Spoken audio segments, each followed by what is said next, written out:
Good morning all. आपका फिर से स्वागत है इस YouTube चैनल के ऊपर। हमने लास्ट क्लास के अंदर बात की थी कि वर्ताकार कुंडली के कारण चुंबकीय क्षेत्र की गणना। तो हमने उस क्लास के अंदर पढ़ा कि वर्ताकार एक कुंडली थी जिसके कारण हम चुंबकीय क्षेत्र ज्ञात कर रहे थे, वो कुंडली के केंद्र के ऊपर। और आज हम बात करने जा रहे हैं वो भी कुंडली के कारण ही चुंबकीय क्षेत्र होगा, लेकिन कुंडली के अक्ष के ऊपर। ध्यान रहे, लास्ट क्लास में हमने पढ़ा कुंडली के केंद्र पर चुंबकीय क्षेत्र, और आज हम पढ़ने जा रहे हैं कुंडली के अक्ष पर चुंबकीय क्षेत्र। तो हमारा टॉपिक है धारावाही वर्ताकार कुंडली की वर्ताकार धारावाही कुंडली की अक्ष पर चुंबकीय क्षेत्र। तो कुंडली के अक्ष पर चुंबकीय क्षेत्र की गणना करेंगे। तो सबसे पहले हम एक कुंडली लेते हैं। तो हमने एक धारावाही कुंडली ली है, इस प्रकार से वर्ताकार कुंडली है जिसकी त्रिज्या कैपिटल आर ली गई है। ये धारावाही वर्ताकार कुंडली हो चुकी है। इसका मध्य बिंदु हमने ले लिया है O, और इसकी त्रिज्या कैपिटल आर है। इसके अंदर धारा प्रवाहित हो रही है आई धारा।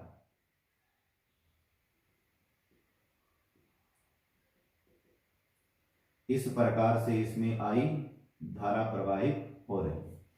तो हम इसके मिड पॉइंट O से, केंद्र O से अक्षीय स्थिति में x दूरी पर एक बिंदु P की बात करते हैं। बिंदु P पर हमें चुंबकीय क्षेत्र की गणना करनी है जो कि इसके कुंडली के केंद्र O से x दूरी के ऊपर स्थित है, इसकी अक्ष की स्थिति के अंदर, अक्षीय स्थिति में। हम फिर बात करते हैं, अल्पांश लेते हैं यहां पर AB, और यहां पर हमने अल्पांश ले लिया है CD। हम पहले अल्पांश के कारण चुंबकीय क्षेत्र ज्ञात कर लेंगे बिंदु P पर, और पूरी कुंडली का करना है तो हम इंटीग्रेट करके इसको कंपोनेंट वगैरह लेकर के इसकी वैल्यू फाइंड कर लेंगे। तो इस कुंडली के कारण बिंदु P पर हम पहले ज्ञात करेंगे। तो बिंदु P की दूरी यहां से स्मॉल r है, तो विद्युत क्षेत्र की दिशा बनेगी, आवेश के कारण है, आवेश से विद्युत धारा प्रवाहित हो रही है, तो विद्युत क्षेत्र की दिशा इस प्रकार से बन जाएगी। और विद्युत क्षेत्र और चुंबकीय क्षेत्र एक दूसरे के लंबवत होते हैं, तो इसके लंबवत दिशा में हमें चुंबकीय क्षेत्र लेना पड़ेगा। तो इसकी लंबवत दिशा में चुंबकीय क्षेत्र कुछ इस प्रकार से बनेगा। और फिर हम बात करते हैं इस अल्पांश के कारण, तो ये अल्पांश भी यहां से स्मॉल r दूरी पर ही स्थित है, AB अल्पांश। इसके लिए विद्युत क्षेत्र की डायरेक्शन इस प्रकार से होगी, तो चुंबकीय क्षेत्र इसके लंबवत कुछ इस प्रकार से बन जाएगा। तो ये इनकी चुंबकीय क्षेत्र की डायरेक्शन आ चुकी है चुंबकीय क्षेत्र की, ये dB वेक्टर और ये भी dB वेक्टर। फिर हम बात करेंगे इनके कंपोनेंट्स की, इसके घटक लेंगे हम लोग।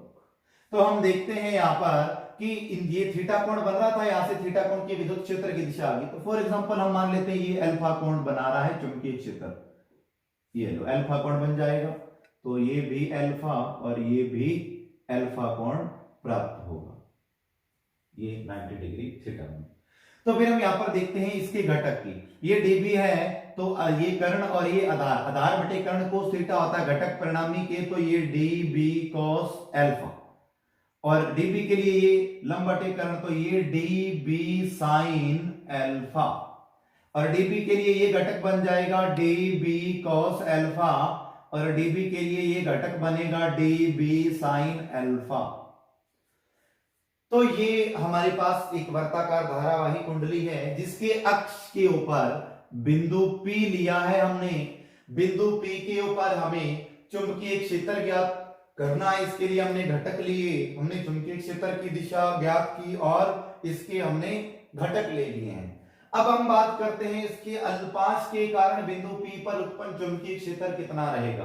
तो अल्पांश के कारण बिंदु P पर चुंबकीय क्षेत्र की बात करें तो हम बायो सावर्ट का नियम लगाते हैं, dB is equal to mu naught upon 4 pi IDL sine theta upon r square. Theta हमें दिखाई दे रहा है 90 डिग्री है, तो dB is equal to mu naught upon 4 pi IDL। Sine 90 की वैल्यू 1 होती है, तो हमने उसकी जगह 1 पुट कर दिया है, जो कि इक्वेशन नंबर 1 प्राप्त हुई है। हमें प्राप्त हुआ है अल्पांश के कारण बिंदु P पर चुंबकीय क्षेत्र, जो कि इतना होगा। फिर हम बात करते हैं, यहां से देखेंगे कि जो dB cos अल्फा है और नीचे भी dB cos अल्फा है, दोनों घटक परिमाण में तो समान है, मैग्नीट्यूड इक्वल है, बट डायरेक्शंस आर अपोजिट। तो इनकी जो दिशाएं हैं वो एक दूसरे के विपरीत दिखाई दे रही है। ये एक दूसरे को कैंसिल कर देते हैं, निरस्त कर देते हैं। और dB sin अल्फा और dB sin अल्फा जो दोनों सेम डायरेक्शन में होने के कारण रिजल्टेंट वैल्यू देते हैं हमें। परिणामी जो है dB sin अल्फा से प्राप्त होगा, क्योंकि dB cos अल्फा परिमाण में समान और दिशा में विपरीत होने के कारण कैंसिल हो चुका है। ये चीजें हम इलेक्ट्रिक फील्ड इंटेंसिटी में भी फाइंड कर चुके हैं, वहां पर भी हमने पढ़ा। गाउस लॉ अप्लाई करते हुए हमने ऐसे क्वेश्चंस भी किए थे, इनकी न्यूमेरिकल्स प्रॉब्लम सॉल्व की थी, और ऐसे टॉपिक भी आए थे गाउस लॉ के अकॉर्डिंग कि इनकी इलेक्ट्रिक फील्ड इंटेंसिटी विद्युत क्षेत्र की दिशा इस प्रकार से प्राप्त की थी। सेम इसी प्रकार से ही हम इसको सॉल्व कर रहे हैं। तो हम देखते हैं यहां से परिणामी जो है B इज इक्वल टू, वो बन जाएगा dB sin अल्फा इंटीग्रेशन। तो हमने जो, क्योंकि cos अल्फा तो कैंसिल हो चुका, dB sin अल्फा बचा है, तो हम लोगों ने क्या किया, उसकी वैल्यू को फाइंड कर लिया है। तो हमने इस प्रकार से B का मान निकाल सकते हैं। पूरे के कारण जो चुंबकीय क्षेत्र है वो इतना होगा कुंडली की अक्ष पर। फिर हम यहां से देखते हैं B is equal to, equation number 1 से हम लोग dB की वैल्यू पुटअप करते हैं, mu naught upon 4 pi IDL upon R square, और साथ में है साइन अल्फा। तो हमने ये वैल्यू पुट कर दी है dB की इक्वेशन नंबर 1 से, तो हमें ये इक्वेशन प्राप्त। और हम देखते हैं यहां से साइन अल्फा की वैल्यू फाइंड करेंगे, तो साइन अल्फा की वैल्यू हमें क्या प्राप्त होगी, यहां से देखेंगे sine alpha is equal to, यहां से देखते हैं इस ट्राइंगल से ओ जो भी है इस प्रकार से त्रिभुजीय दिखाई दे रहा है हमें, अल्फा साइन लंब बटे कर्ण, लंब कैपिटल आर, कर्ण स्मॉल आर, तो sine alpha is equal to capital R upon small R होगा। और साइन अल्फा की वैल्यू हम इस इक्वेशन में पुट करने जाएंगे, तो B is equal to mu naught upon 4 pi I upon r square, constant है बाहर आ जाएगा, और साइन अल्फा को भी हमने बाहर ले लिया है R अपॉन R, और अंदर बचता है dl। तो B is equal to mu naught upon 4 pi IR upon R की पावर 3, और dl का इंटीग्रेशन होता है L। अब हम देखते हैं L क्या है, इसकी लेंथ, इस वर्ताकार कुंडली की स्पार्श की लूप की। तो L इज इक्वल टू, इसकी टोटल लेंथ 2 पाई R होगी, जो कि इसकी परिधि होती है, त्रिज्या कैपिटल R थी, तो इसकी जो टोटल लेंथ होगी वो 2 पाई R आ जाएगी। हम L की वैल्यू यहां पुट करते हैं, B is equal to mu naught upon 4 pi IR upon R की पावर 3 इंटू 2 पाई R। हमें इतनी B की जो वैल्यू है वो प्राप्त हुई है। और आगे हम यहां से देखेंगे, रिपीट करते हैं हम लोग इसको, कि हमने अल्पांश के कारण चुंबकीय क्षेत्र ज्ञात किया बिंदु P पर, बायो-सावर्ट का नियम लगाते हुए हमें इतना प्राप्त हुआ। उसके बाद हम देखेंगे थीटा की वैल्यू हमने 90 पुट कर दी, तो ये इक्वेशन नंबर 1 प्राप्त हुई। जो dB cos अल्फा परिमाण में समान दिशा में विपरीत होने के कारण ये घटक कैंसिल होते हैं, और dB sin अल्फा बचता है, जो कि परिणामी चुंबकीय क्षेत्र को बताता है। हमने dB की वैल्यू की इक्वेशन 1 से उठा करके यहां पुट कर दिया है। साइन अल्फा क्या होगा, लंब बटे कर्ण R अपॉन R, हमने उसकी वैल्यू पुट की, बाहर ले लिया, अंदर dl बचा, dl का इंटीग्रेशन L होता है, और L इसकी लेंथ हुई की 2 पाई R, जो कि इसकी परिधि हो सकती है। तो हम आगे इसको इस प्रकार से सॉल्व करते हैं, तो देखेंगे हमें क्या प्राप्त होगा। तो हम यहां से देख पाते हैं कि पाई से पाई कैंसिल हो रहा है, और इसको हमने कैंसिल कर दिया है 2 से, तो पीछे बचा क्या, B is equal to mu naught IR square upon 2R की पावर 3। तो आगे हम लोग इस प्रकार से इसको लिख सकते हैं कि हमने पाई से पाई और 4 से 2 को जब कैंसिल किया, फिर हम यहां से देखेंगे कि हम स्मॉल r की वैल्यू निकालें। इस त्रिभुज हमें दिखाई दे रहा है, तो मैं यहां से पाइथागोरस प्रमेय लगाऊं तो हमें क्या मिलेगा यहां से कि कर्ण स्क्वायर यानी कि r स्क्वायर, ये कर्ण ये लंब ये आधार है, is equal to r square plus x square प्राप्त होता है। तो हम लोगों ने इसको इस प्रकार से लिख लिया है। हम लोगों ने r स्क्वायर की जो वैल्यू थी हमने वो पुट की है, इसकी ये वैल्यू।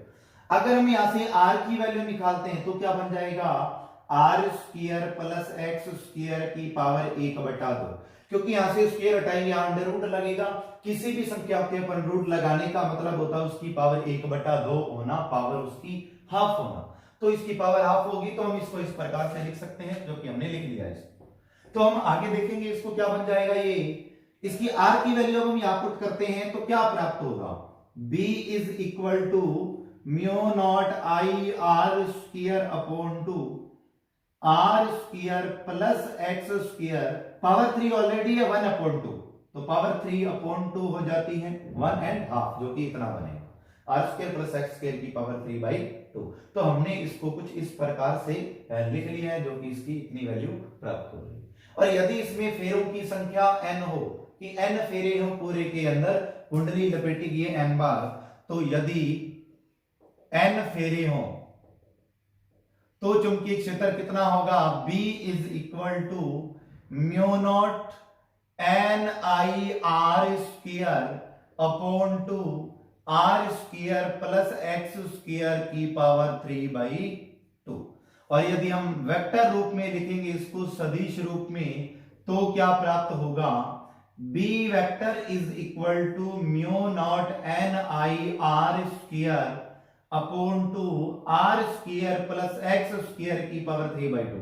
और परिणामी x दिशा में है तो x क्या है, तो परिणामी चुंबकीय क्षेत्र की जो दिशा थी x के, तो x की दिशा के अंदर हमने कैप लगा दिया है। ये परिणामी चुंबकीय क्षेत्र होगा बिंदु P के ऊपर। फिर इसके अंदर कुछ विशेष स्थितियां आती है, हमने प्राप्त किया भी, जो इसका सदिश रूप भी किया, ये इसका विदाउट वेक्टर फॉर्म इसका चुंबकीय क्षेत्र है, हमने वेक्टर फॉर्म सदिश रूप भी ज्ञात किया। अब हम इसके अंदर कुछ स्थितियां आती है, विशेष स्थितियां, स्पेशल केस क्या रहेगी उनको हम देखेंगे। विशेष स्थितियां, विशेष स्थितियां, तो हम देखते हैं इसकी विशेष स्थितियां क्या हो सकती है। तो एक नंबर अगर हम स्थिति की बात करें कि कुंडली के केंद्र पर चुंबकीय क्षेत्र, कुंडली के केंद्र पर जब हम चुंबकीय क्षेत्र निकालने बैठे, कुंडली के केंद्र पर, तो कुंडली के केंद्र की बात करें कि बिंदु P यहां पर केंद्र पर ले आए, ऊपर ले आए हम लोग, तो x यहां से कम होता हुआ यहां पर आ गया, मतलब x तो बिल्कुल 0 ही हो गया है। x की वैल्यू हमने क्या कर दी है, 0 कर दी है, कि अपने पास बिल्कुल यहां पर पॉइंट आ गया है केंद्र के ऊपर, तो x की वैल्यू 0 हो जाती है।